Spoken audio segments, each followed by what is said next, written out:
because you're you. It's like, yeah, of course, it's the bus driver. You can't be in the front, but you can drive us. Of course. You saw, come on, man, you saw Morgan Freeman in that movie. Of course you can. Sure, Miss Daisy. That's what you're there for. Anyway, see, this is how things. See, this is why yesterday I said it immediately after I started talking about the Selma stuff. I was like, you know what, Rob should be here for this. Not so we can get silly, but no, seriously. This is in all seriousness, because you're a much more nostalgic person than I am. Like in your sports and just in just regular, you're a much more nostalgic, look back type of person than I am. And when I saw what was going on this weekend, like, that's a conversation that you and I should have definitely had, because that's of the many areas that we differ in. That's definitely one of them, and your perspective would have definitely been, and even still, like, when we talk about this, like, it's still going to come into play. And the reason I say it'll come into play is because of what happened along the lines of sports after this happened. Right. After this thing happened, the Oklahoma University was about to do a Terrell Pryor on you. Oklahoma University, they lost a big-time recruit, a 4-star recruit, offensive lineman, a young man named, Gene Delancey. Delance. Gene or John Delance. It's Jean. He decided to decommit and take his talents, as the young kids like to say, to Alabama now, to Nick Saban and the boys. Like, of course, you're going to go to Alabama where there's no racism. And maybe there's not, but you know, the one thing is going on in Alabama, and if we got time in this podcast, we'll get into some of this stuff as well. Like, these people, like the federal government said, you know what y'all need to do? What y'all have to do? Let gay people get married. You know what they said? No, we don't. and to make the point, they're like, no one gets a marriage license. Like, you can't even go get married in Alabama if you want to. They're not giving anybody marriage. And I'm not saying the whole state. There are a lot of the counties, not all the counties. About that? You know what's so crazy is that just for folks here in Atlanta, remember Pastor Arthur Allen, who since passed away from that church, the House of Prayer. Remember the preacher that was beating the kids? Oh, okay. Now, see, you start mentioning names, I don't know, but that part, yes. Yeah. Now, what the one thing that he got in trouble about when he had to go to court was that he was facilitating taking these young girls that were like 12 and 13 years old across the state line to Alabama, where his members, the male members, could marry these girls. So, and by the way, you can marry your cousin in Alabama as well. This is real talk. Of course. By law, you can marry your cousin. So, but you're in a real conundrum if you're gay and you try to marry your gay cousin. They don't know what to do. It's like, I don't know. I mean, they might let you do it. You can, but you can't. I don't know. Maybe we can half marry them. We'll marry the half of you that are cousins. I mean, it's just crazy. I mean, it'll go from one extreme, to the other. And really quick. I know we were talking about this whole Sigma, Alpha, Epsilon thing. Yeah, the SAE. And earlier today, SAE, right? The other day I was looking. Earlier today rather, I pulled up a list. I was just trying to see if there was anybody that we knew, not personally, but that we knew of, that was a member of this fraternity. I knew a bunch of SAE. I played with a bunch of dudes that was in SAE. You used to call me. Yeah, this dude named. Well, I mean, I'm just saying. What's his last name? Stickler? Troy Aikman.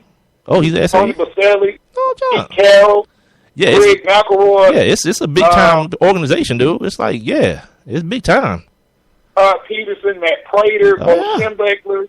I mean, yeah. And they're all racist. Every last one of them. They're all that's.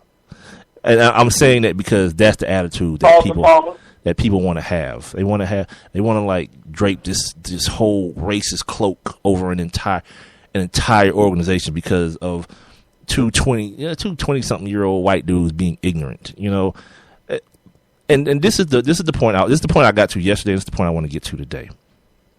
Now, this kid decommitted, and the fact that he decommitted, that happens across the country. Whatever, you don't want to go there no more. Whatever. But this is, I guess, if I were to have a problem with it, this is the problem. And this is a quote from his mom. Her name is Antavian Delancey, or Delance, Delance, and she told CBS 11 this. I've had family history and racial issues, inequality. Gene knows these things are serious to us. Now, this is the point I was making yesterday. The way we we try to pass this pain down to our kids. That's not passing down education. That's passing down your pain. Right. And now this kid, because it's almost like, not even almost, like what you're saying is that this school is a racist school because of something two dudes did. And that couldn't be any further from the truth. No further from the truth that if some black dude goes and robs a store, that now Rob and I are now robbers. No. This is an individual. These are two individual acts by two individuals who, and I talked about this yesterday too, are no better today because you expelled them. They know. If anything, they hate. If they hate black people. If it's not just them singing a dumb song, and they do have some sort of hatred, which we don't know, because again, these dudes are 20-something years old. What the hell they know about racism? Something that they heard from the same thing that her son now knows about racism. They know it from somebody else or something on TV. They have no personal experience. These dudes have never gone and strung no black dude up or chased no black dude down the street. Well, I don't know that, but the assumption is that they haven't. Right? I'm making the assumption that they haven't.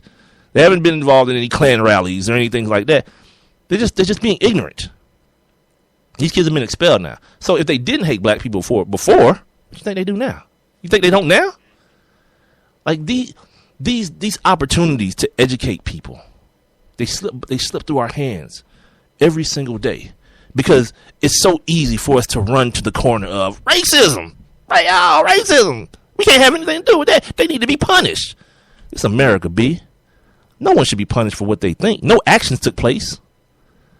You know, the whole thing about, we're not going to let any black people in this fraternity ever. Well, Rob just read you out a list of a bunch of guys, and which the point I'm making is that it's a huge fraternity.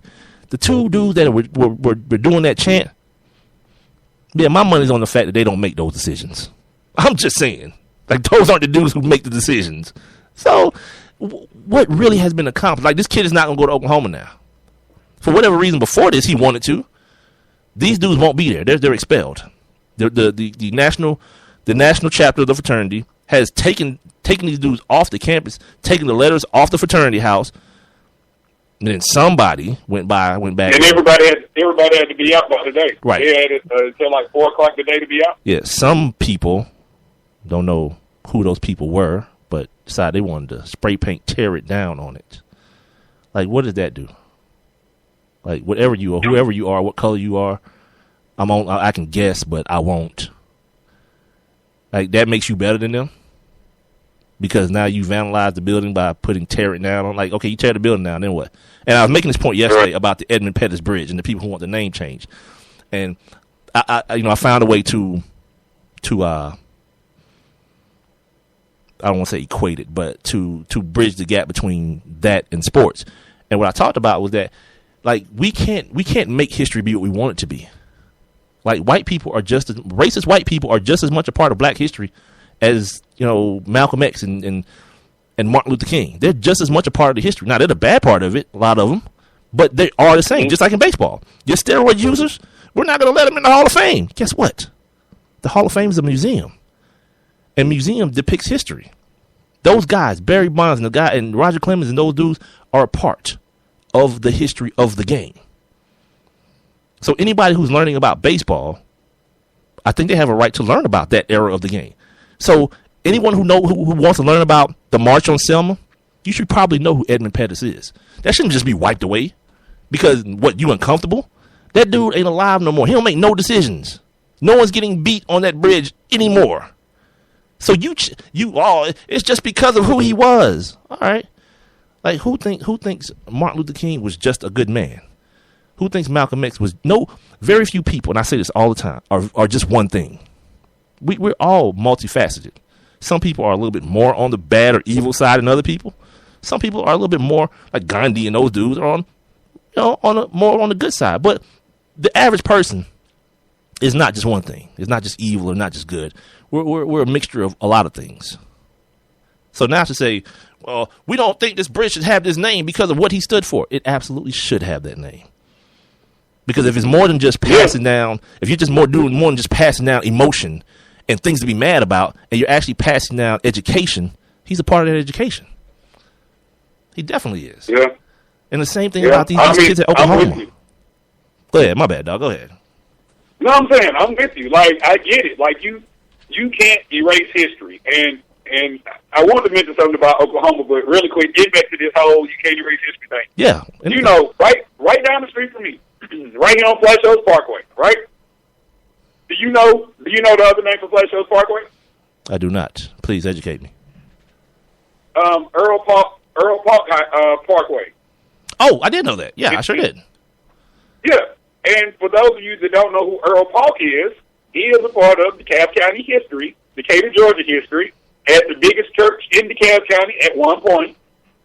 Everything started to, crumble because he couldn't keep his willy in his pants and was having sex with, 30, 40 of the female members in the church with his sister-in-law, with his granddaughter. Like, he was just, Luke was just like a beast with that thing. But the street is named after him because he did a lot of good things. And that's what, it's like you can't erase that and act like, oh, well, he was out here, dilly-dallying with women, so now we got to erase him from history. I mean, you can't do it. Even more than that.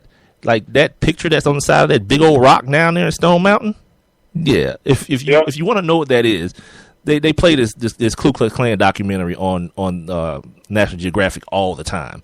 Yeah, that is the rebirth of the Ku Klux Klan. Once the federal government put the laws in place where they couldn't have a national organization, they figured out a way to break it up. And the place that they came together, and that picture that's up there, it commemorates that meeting that they were bringing back the Klan. So, yeah, have fun at that laser show, guys. Yeah. Have fun celebrating that. Where they show those dudes actually coming alive and riding the horses and all that. Yeah. But that's crap. But look, going back to this Oklahoma thing. Absolutely. And I tweeted this earlier, the funniest thing about all of this to me, right? Because, I have to find humor in stupidity. The news channels, the local news, CNN, Fox, they were all running these stories about, the situation at Oklahoma. Man, they were like, how they get ready to go to commercial break, and then they say, well, we talked to whoever, and you will hear from them when we come back. They were like, well, we talked with an African-American studies professor at Oklahoma University, and you'll hear what he has to say next.